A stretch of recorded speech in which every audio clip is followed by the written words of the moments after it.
The PUMA DNE3 Nitro Elite 3 was a huge favourite of mine in 2025, securing PBs for me across multiple distances. But then along comes the PUMA Fast-R Nitro Elite 3. Now this shoe had a huge marketing budget behind it and was hyped up to be the next step up in carbon plated racing shoes. And having now raced in this shoe and done a big workout, I can confirm that I agree, this thing is absolutely incredible. But is it a monumental step up, or does the PUMA DNE Nitro Elite still compete? I think it does. Let's dive into the comparison. So with today's comparison, we'll be going through the specs of both of these shoes, go through the similarities, the differences, the one thing that I think that will stop me from racing a marathon in this shoe, and then give you my overall thoughts. And just to confirm, both these shoes are purchased with my own money, so let's get straight into it. So let's remind ourselves of some of the specs from the DNE Nitro Elite 3. Bearing in mind this is a UK size 13, in my weight, 257 grams or 9 ounces flat. We're talking true to size, so in terms of size of the shoe, I went the 13. I didn't need to half size up or down. Good spacing in and around the toes up here. When we get to the big toe at the top, half a thumb width left there, which is perfect for a racing shoe.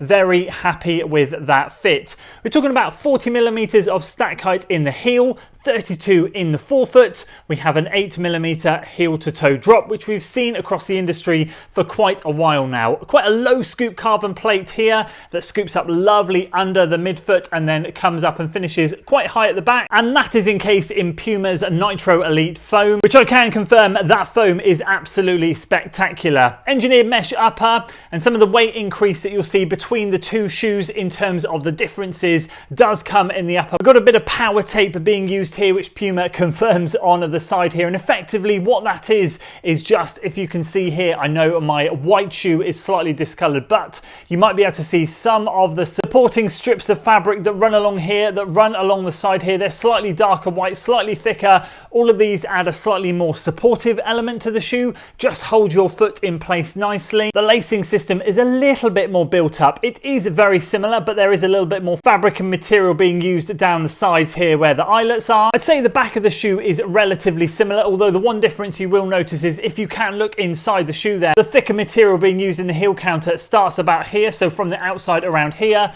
and here, whereas in the Fast-R Nitro Elite 3 it starts a little bit further back. And overall, I think in general the upper material just is a little bit denser and thicker. Moving on quickly to the Fast-R Nitro Elite 3 before we get into the comparisons, we're talking about 231 grams in my UK size 13. So once again, I went true to size and we're talking about 26 grams lighter. So that's around 8.1 ounces. In terms of room around the toes, exactly the same for me as in the DNE Nitro Elite 3. Some good room around the top here and then half a thumb width here. I have heard a lot of people experience the fact they want to half size down because they do have excess room at the front.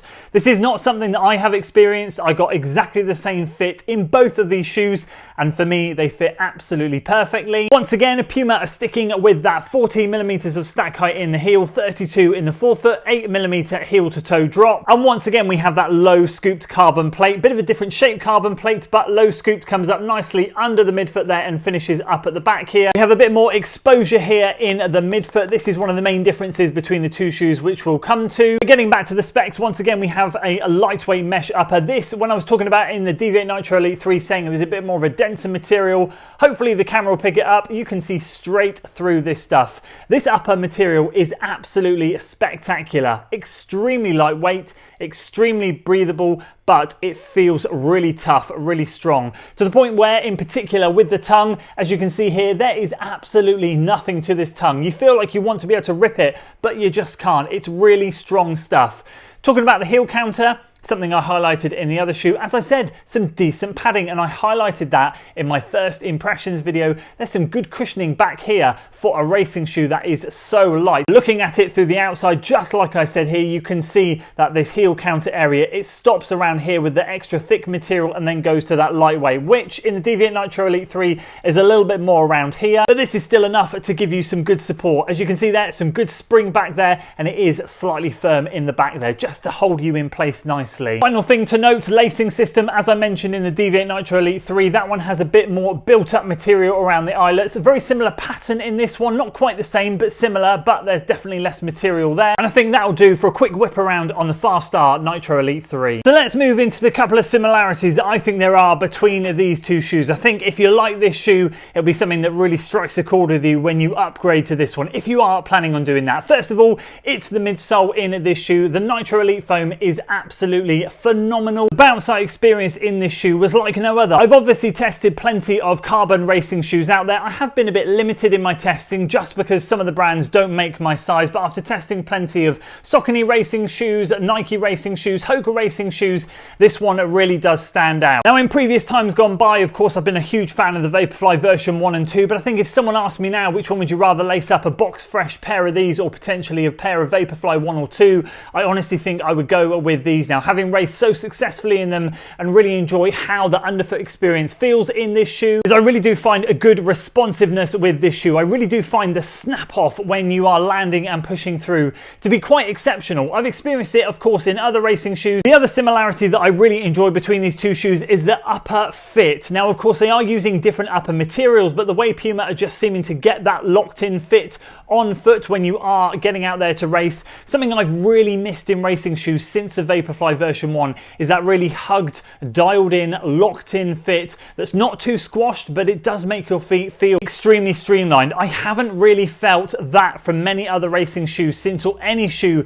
for that matter. There are some shoes that have come close, but not quite as good as these shoes, and I feel like both of these shoes give me that locked in fit. So let's move on to the differences. There's again a couple of things that I really want to highlight here. I think the obvious thing straight away is the midsole setup in this shoe. We have a big cutout here, again aiming to save weight. We have an exposed carbon plate which can be very noisy. You can see already mine has a few scuffs and scratches on it. You will find that if you run over any rocks and stones, it will make some very loud noises, but that's okay. It is a carbon plate. It's definitely not going to snap, hopefully. But I think the main thing that a lot of people don't talk about the differences between the two shoes is the landing pad on this one. This one is much wider. So in terms of my measurements, and you have to bear in mind, once again, these are coming from a UK size 13, so they will be bigger. Obviously, everything extrapolates up from the smaller sizes to these. Whether the measurements will be the same in yours, you'll have to do a little test yourself. But between the two shoes, in the heel of the shoe, in the rear, we're talking roughly around 8.5 centimeters wide.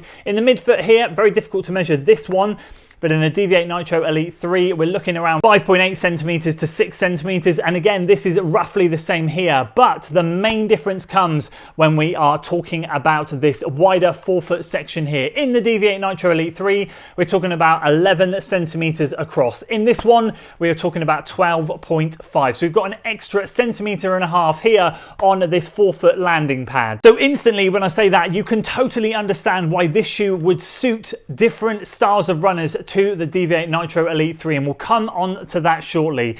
We've seen in other racing shoes, again, I'll highlight Nike's Alphafly versus the Vaporfly. We have much more of a streamlined feel in the Vaporfly, a bit of a wider forefoot base in the Alphafly. Saucony, we've got their Endorphin Pro series, again, very similar to the Vaporfly, a streamlined racing shoe, and we look at their Endorphin Elite, much more wider landing pad. And again, we have a very similar offering from Puma. The difference between what Puma have done and the other brands from what I have tested is they have not widened the heel of the shoe to go in line with the forefoot. So again, this does make a big difference. I've noticed when doing measurements in the Vaporfly and the Alphafly base to be wider, exactly the same in the Saucony Endorphin Elite compared to the Pro. But the back half of this shoe and the Deviate Nitro Elite are virtually the same. It just widens up and flares out here in the Fast-R. So that then leads me on to talking about why I think that this shoe wouldn't be good for me in a marathon. And actually, I probably would end up running in this one over the Fast-R Nitro Elite 3. And that really does come down to the overall width of the shoe. Now, I have run a marathon in the Alphafly and the Saucony Endorphin Elite, both of other brands' wider versions of their racing shoes.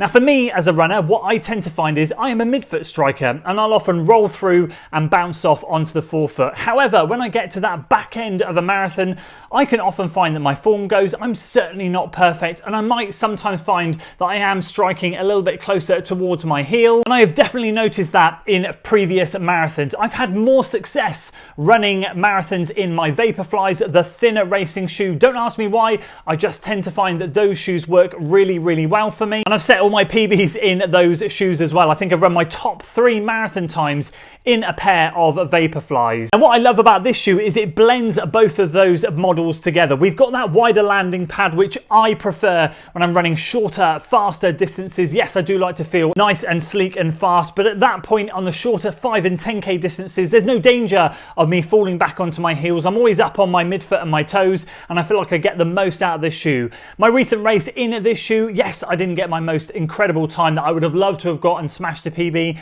I'm deep in training now, legs were very heavy, and I ended up using the race as a session, so there was no way that I was going to get a PR. However, I will say, from the heavy legs that I had, the way this shoe bounced me around that race was absolutely incredible, and I just found myself that the faster I got in this shoe, the more this thing responded, and that is why I stand by the statement that I really do think this is the next step up. We've obviously got more foam in that forefoot, hence the width of the shoe, so despite the fact that we've still got a 40 and 32mm drop, exactly the same as the other one, we've got more of it in this forefoot here. But I do suspect that the half marathon would probably be my limit in this shoe. I'd love to race a half marathon in this one. I would definitely try and give that a go later in the year, but I really do think that I probably wouldn't end up running a marathon in it. I do think that by 20, 21, 22 miles, I would be really suffering, and as I start to fall back on my heels, this thing is going to do me no favors whatsoever. That being said, when I've run a half marathon in this shoe, I have often found that I do get a little bit of an Achilles rub in this shoe. Now, I have run a couple of half marathons in it, and when I have, and a 10 miler, and when I have ended up taping up the back of my foot, and I've had no issues. So on the assumption that I would tape up the back of my foot, if I was looking to race across distances in these shoes, I would probably say that I would choose the Fast-R Nitro Elite 3 for a 5k, a 10k, and probably a half marathon. Definitely the 5 and 10. I need to give this one a good test over the half marathon. However, I would probably choose this one for the marathon. I do think the PUMA Deviate Nitro Elite 3 is a little bit more universally friendly. It is a little bit on the narrower side. Yes, the platform on this shoe is slightly thinner, but I think overall we've not got any particular cutouts on the medial or lateral side that are going to make you feel a little bit more unstable. We do have a little bit of a flare at the back here, which just is going to allow both of these pads to sink out a little bit and not allow you to roll in or out too much. And I think with the addition of the power tape running throughout the top of the upper on this shoe, it does a good job at holding you in nice and secure. I do think this one is definitely much more of a universally friendly shoe, and for me, if you're looking at comparisons across other brands, I do feel this aligns a lot more with the Vaporfly, and I would definitely choose this for the very, very longer distances. But of course, I'd love to hear your thoughts if you've tested both of these shoes. Obviously, early days for me in this one. Delighted that I have got a race test in it, and plenty more racing to come. I'll be excited to race in this shoe when I actually do a bit of a mini taper, so my legs are feeling a bit more fresh for it. But on the whole, I have been really blown away with how this thing feels, and I'm pretty sure you guys will too. I'd love to hear if you've raced in either of these shoes, and if you agree with me or you disagree with me. The main question I guess I have, and it's a question I've seen asked on so many videos, and I hate to be like everybody else talking about the marathon and which shoe you would rather run a marathon in. I genuinely would love to know if you would consider running a marathon in this shoe. I know so many of you did at Boston and London. I would definitely love to hear how you got on. Is my fear a bit irrational? Do you think I would sink back and not get the most out of this shoe in the final 4 to 6 miles, or did you do okay and did you not find any issues whatsoever? It'd be great to hear from you down in the comments below. And if you missed any of my PUMA Fast-R Nitro Elite 3 videos, I'll leave a link to the race vlog up here. If you missed that one, go and check that one out. That's where I tested out that one in a real race situation. And if you want to see how the PUMA Deviate Nitro Elite did in a race situation, check out this video down here, and I'll see you guys over on one of those.